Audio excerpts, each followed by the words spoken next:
fundamentally, that's not truly love that's happening there. And I'm not saying love can't also be within that, but those experiences are not the experience of pure love. They sometimes can be what kick off us being able to transition into pure love, but that is not actually the love phase itself.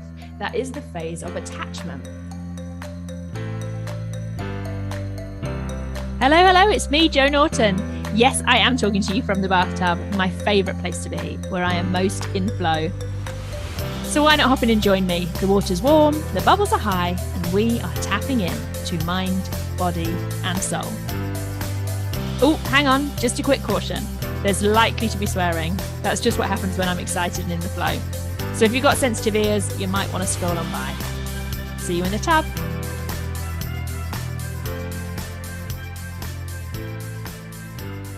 We are jumping straight in today because the message has come through loud and clear. As I was stepping into the bath, into the water, as I felt that beautiful water, the warmth, the deliciousness of it hit my toes, and then my feet and my ankles and my legs, and I sat down in it.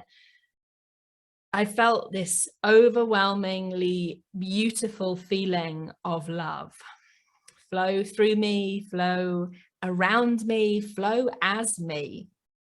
And I knew that the message was to talk about love. And so that's what we're going to do. So let's see where the flow takes us.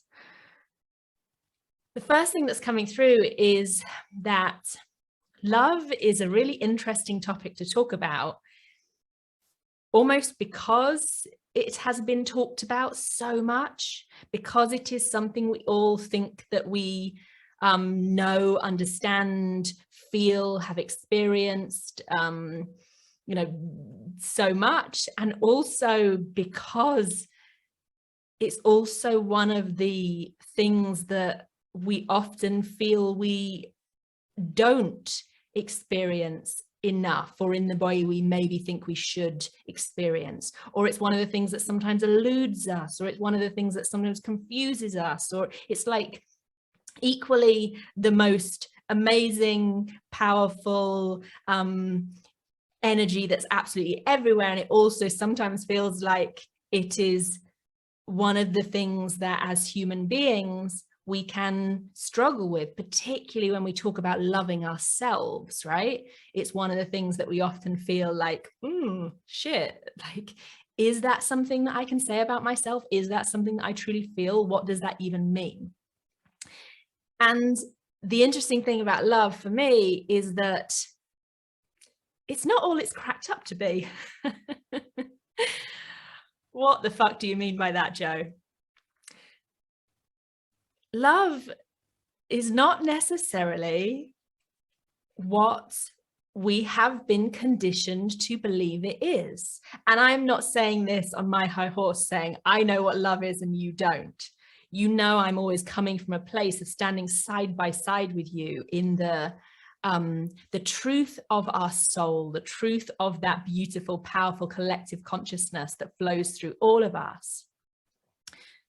But at the same time, I want you to listen to what I'm talking about and see whether it resonates, because resonance, that kind of deep feeling inside that goes, oh, this feels like truth, even though it might not make sense to my logical mind, even though it might not be what I've been thinking and believing all this time from my human perspective, this just deeply resonates. I have a deep knowing inside myself that this is the truth of how things are. So I want you to see if you can just be open to listening to my perspective on love. But again, it's not necessarily my kind of egoic human perspective on love. It's what my soul deeply knows. My soul deeply knows to be true when I tap into that place. And that is that, as it just said, love's not all it's cracked up to be.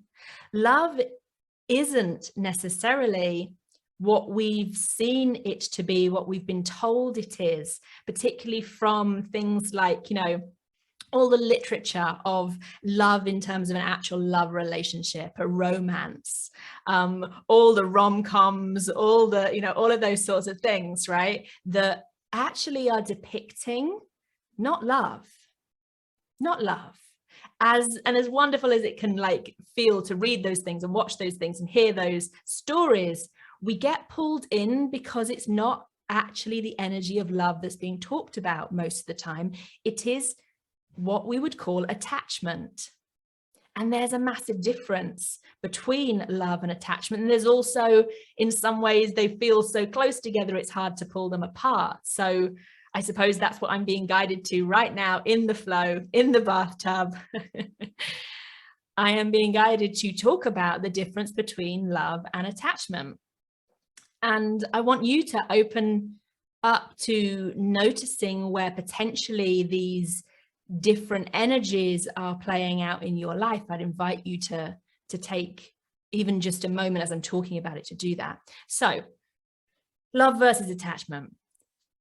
We're kind of taught that love is this giddy, high vibe, like whooping and hollering and doing a big dance and excitement and passion and this real overwhelming, you know, I can't eat, I can't sleep sort of feeling. And as much as that sounds like an exciting thing to believe, as much as that sounds like, yeah, shit, that sounds like, you know, something massive is happening, so this must be love. Fundamentally, that's not truly love that's happening there. And I'm not saying love can't also be within that, but those experiences are not the experience of pure love. They sometimes can be what kick off us being able to transition into pure love, but that is not actually the love phase itself. That is the phase of attachment. It is the idea that we need someone or something else, and we therefore attach to that thing. We believe that that thing means something about us, or that person means something about us. We believe that without them there is a problem, or without that thing there is a problem. And so we cling on tightly, and we get the emotional roller coaster that comes with believing that fundamentally we're not enough and not whole without that thing or without that person. That really is the energy of attachment. It's the energy that so many romantic relationships are actually built on. And because we've been conditioned to believe that's what love is, then we call it love and we step forward in relationships with it as if it is love. And what it actually is the energy of attachment. And attachment sounds, to some, if you've kind of, it's the first time you've really thought about it in this way, attachment sounds like, oh, well, that's a great thing too, right? Like being attached to something is a really great thing. Is that not the same as love? Fundamentally, if you hear what I'm saying about it, it is not the same energy as love. It is actually the opposite of love. It is believing I need someone or something because I am not whole. And how can that be pure love? How can that be pure love? It is this idea of what's it called? Jerry Maguire, right? The film Jerry Maguire has a lot to fucking answer for. The moment where I think, are they in a lift or something? And there's the someone says, I don't think it's even the characters Jerry Maguire and I want to call her Bridget Jones. She obviously wasn't Bridget Jones in that. But the female in it, it wasn't even them, I think, saying it to each other, but someone said to their romantic partner, "You complete me." And it seemed like the most fucking romantic thing in the world, right? You complete me. Wow. How amazing that like you found this person that completes you, like you are a jigsaw puzzle that you've been like missing half of yourself, or you are broken in some way and this person swoops in and fixes you and rescues you. Bullshit. Absolute bullshit, right? When we believe that we need someone or something else to fix us, to find us, to sort us, to rescue us, we are going down that path of believing in a paradigm, in a program, in something that totally doesn't serve us and isn't true at all. We are already whole. We are already found. We are already completely okay and whole and complete, and we don't need anyone else to do that. And when we can stand in that energy next to someone and say, I am whole, you are whole, I don't need you, you don't need me, then you are truly standing side by side and you can choose each other. And that is where suddenly from that place, you have stepped up in your own personal power. You stepped up in your own autonomy. You stepped up as the deliberate creator of your whole life. And you know that no matter what happens with this other person, if we're talking about love between two people, whatever happens with this other person, nothing that they do or say or don't say can actually fully hurt you. Can those things potentially cause pain to us? Yeah, of course, because we're meant to experience pain. We're meant to experience pain. Pain, both, well, all physical, emotional, mental. We're meant to experience pain because pain is simply a signpost. It's actually a very neutral thing. The thing that we don't have to experience, the thing that we then choose often to take on after that, is the suffering. We start to attach to, and that's where attachment comes in again. We start to attach to this pain. We start to believe the pain. We believe we are the pain. We believe that we shouldn't have this pain. We believe there's a problem with it. That is when we start to suffer. And so when we can stand side by side in pure love with another person or another thing, and in a moment, everything in me is just telling me to then go in the direction of talking about love in terms of things as well as people. So hang on, inner wisdom that's flowing through me, wanting me to go there. Let me just finish and round up what I'm talking about with people before I do that. When we can stand side by side with someone, not needing them, not being attached to them, not being with them because when we're with them, they make us giddy and excited and high vibe and dancing and whooping and hollering. And when they're not with us, we don't feel that. Or when they do something that might trigger some pain in us, we then go into a place of suffering and we cling on to that person or push that person away. And what ends up happening is that we create what the ego mind, bless it, only to try and protect us, remember, but what the ego mind tries to get us to do is to be above or below, in front or behind. The ego mind will never allow us to be side by side because it thinks that if we're side by side, we will be hurt in some way. There's more chance of us being hurt. And so we end up like having this, either putting them on a pedestal if it's a relationship with someone else, or we feel like we're on the pedestal and kind of we're teaching them the stuff, or we flip between both of those positions. That, when you hear it, you know, that's not pure love. That's not pure, true love, right? That is attachment. And that is what a lot of our relationships are built on. And if you're listening to this now and going, oh my God, shit, yeah, that's my relationship. That's my relationship with my husband, my wife, my partner, my, whomever. That's my relationship with my mother, my father, my children, my friends. I want you just simply to be able to notice that for a moment, and notice that then your ego mind is going to want to come in and judge you for that and like start to tell you, oh no, shit, you're doing it wrong in some way. That's bullshit too. Attachment is a part of our humanness. We are meant to experience attachment so that we understand the contrast. We are supposed to experience misalignment and things that don't feel aligned so we can understand that the contrast of that feels different. So what's the energy of pure love? What is the energy of pure love? Well, the interesting thing about that, which is I think where my kind of inner wisdom bringing me that phrase, it's not what it's cracked up to be, comes from, is that the energy of love isn't actually this high vibe, giddy feeling that we've been taught it is. The energy of love is actually quite a neutral energy. The energy of love is actually one that feels actually quite detached from everything and from what's going on, which kind of sounds like, what, hang on, like, should I be detached from the people I love?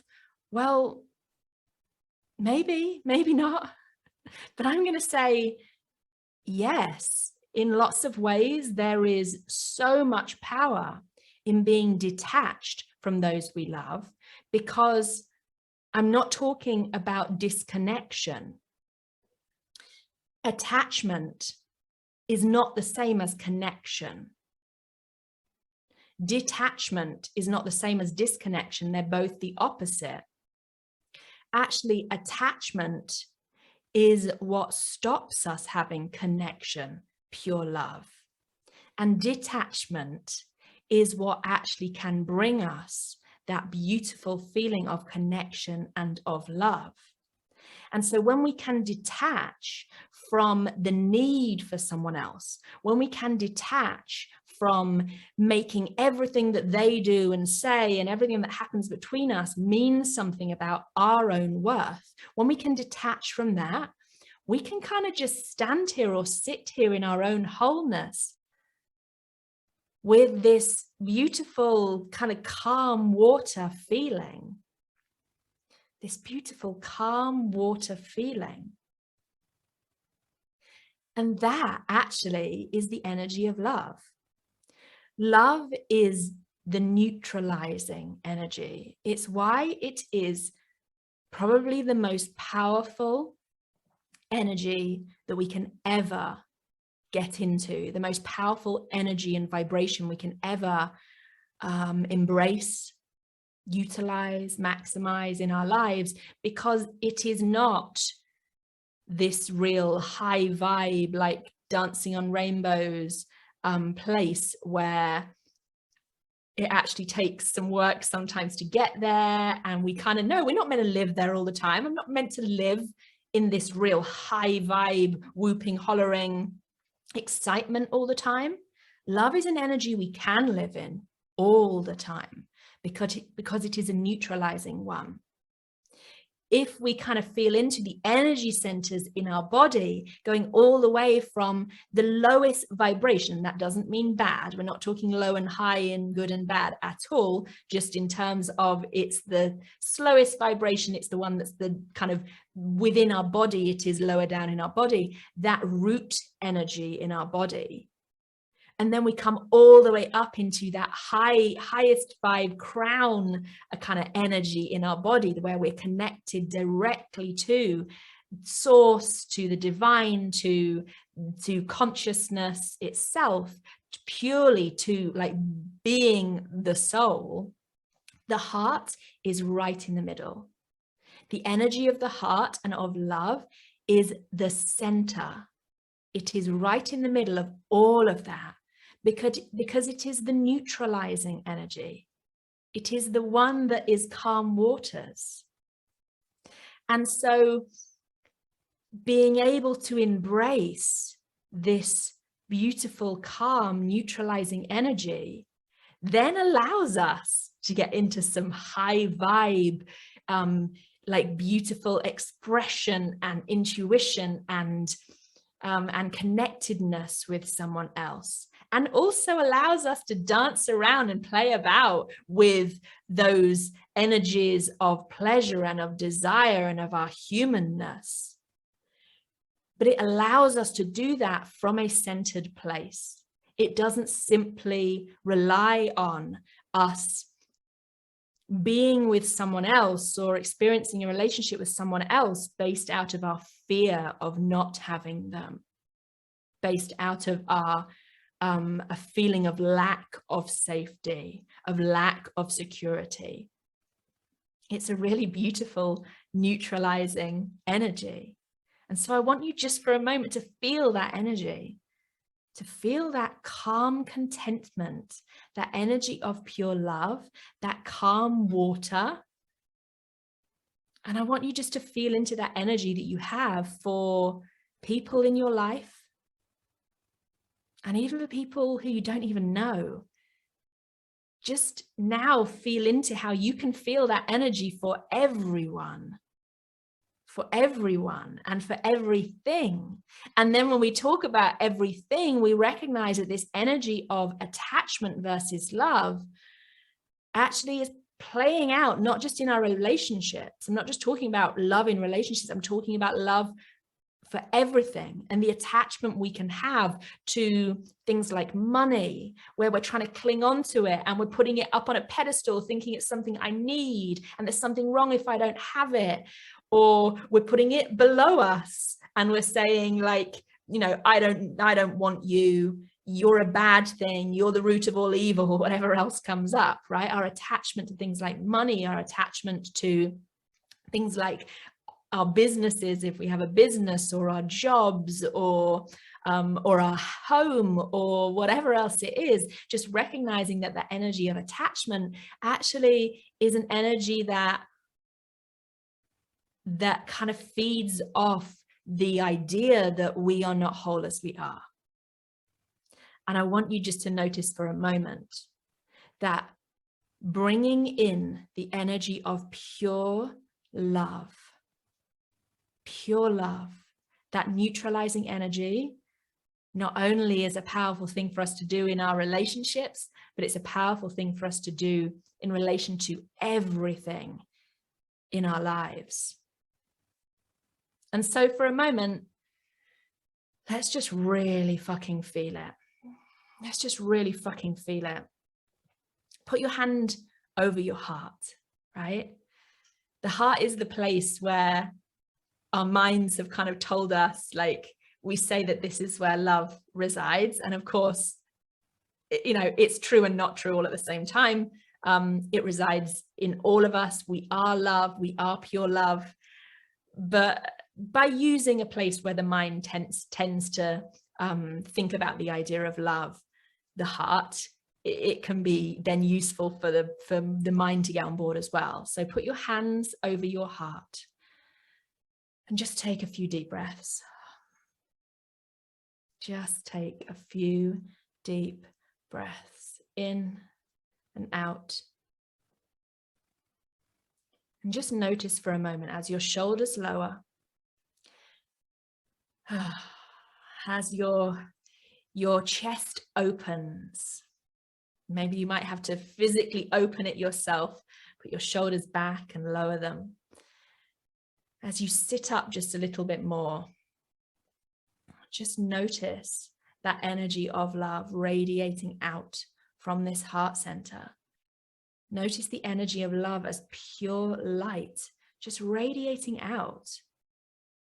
And it's not a massive high vibe, crazy, excited feeling. It might give you the tingles. It certainly does me, but they're tingles of wholeness. They're tingles of a beautiful kind of calm contentment.